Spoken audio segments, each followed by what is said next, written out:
I hope you enjoy the Beer Force 1 and what we're doing on board this Navy vessel, and we've got a little treat for you today. If you grew up in the 80s, you'll remember the A-Team. Well, me, Frank and Dan decided we were going to have a bit of an A-Team moment. I needed a work vessel and my old rib was looking a bit tired, so we decided to redo a rigid raider. Now, this rigid raider was an ex-SBS rigid raider and needed loads of work done to it. So it was stripped and we went to town on. And I hope you enjoy the video.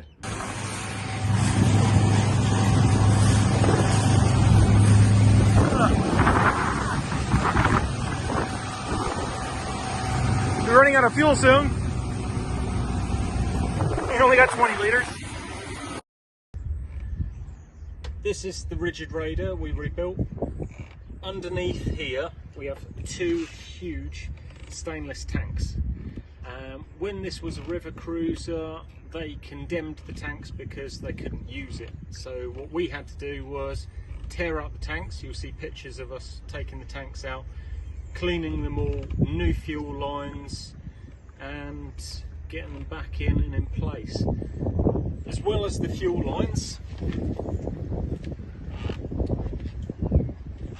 the back boarding to this was very, very flimsy and would move around. It wouldn't hold any weight and it was pretty much a useless space. So what we done was we put in a buffalo board on top, so it made it much more usable as a storage area, seating area, and a lot better for us. We've also got new steering setup which we put in, and Frank rewired the whole lot. So we've got all new steering, all new lighting, new navigation, and a lot safer than it was before. Well, I think what it looked like 2 days ago.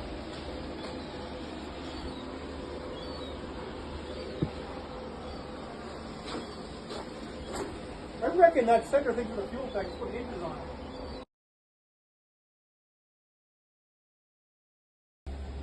So where your cutter's here, this.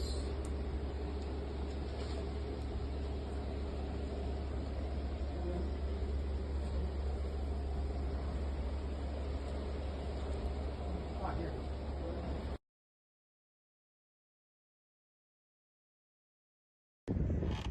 We put in two new helm seats because, to be quite honest, we're normally running for a couple of hours. You don't want like a temporary seat, you want a proper seat to yourself. So this made a real big difference. Also, new batteries, new shut-off valves, and also bilge pumps, because there is all different chambers for the boat, so it makes a hell of a difference having separate areas that can be pumped out.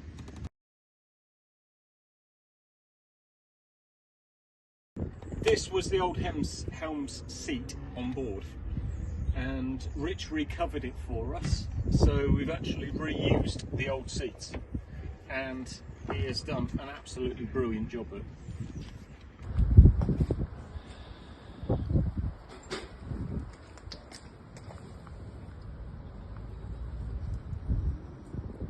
The underside of the boat had to be anti-fouled as well, because it hadn't been touched in about 3 or 4 years. So there was a stupid amount of growth underneath.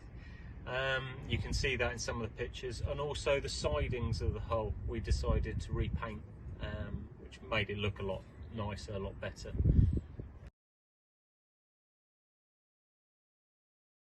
The original Mark II rigid raider had twin two-stroke 140 horsepower Johnson or Evinrude outboard engines, and it was capable of up to 40 knots. It was an amazing craft.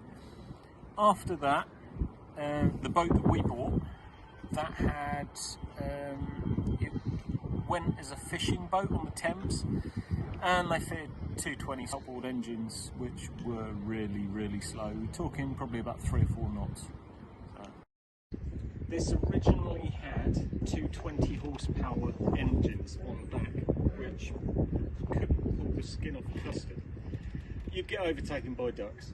So we changed from the 220 horsepower outboards to 175 overboard, and now it'll do 30 odd knots. This whole project was all done within 1 week. So the boat was lifted out of the water, the old engines come off, the new engines come on, the tanks stripped out and everything. We were quite busy.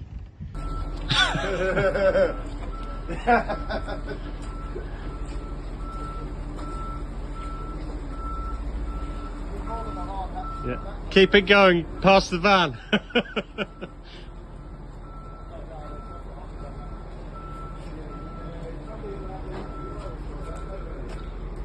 The Mark II rigid raider had seating for 10 people, plus the two helms drivers at the back. So it's an amazing boat to be able to carry kit on. I myself have put two IBCs full of water, so that's holding 2 ton and still being able to manoeuvre the craft. It is an amazing bit of kit. In 1972, a crack commando unit was sent to prison by a military court for a crime they didn't commit. These men promptly escaped from a maximum security stockade to the Los Angeles underground. Today, still wanted by the government, they survive as soldiers of fortune.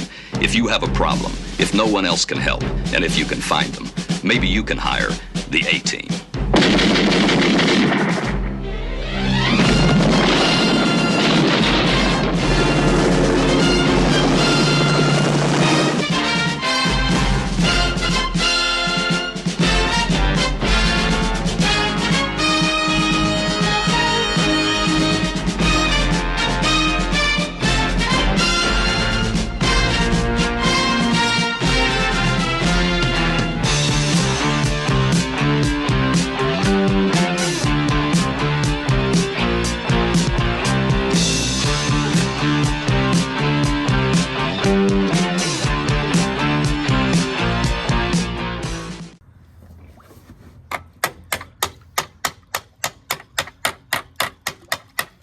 Tapping the new skeg into place.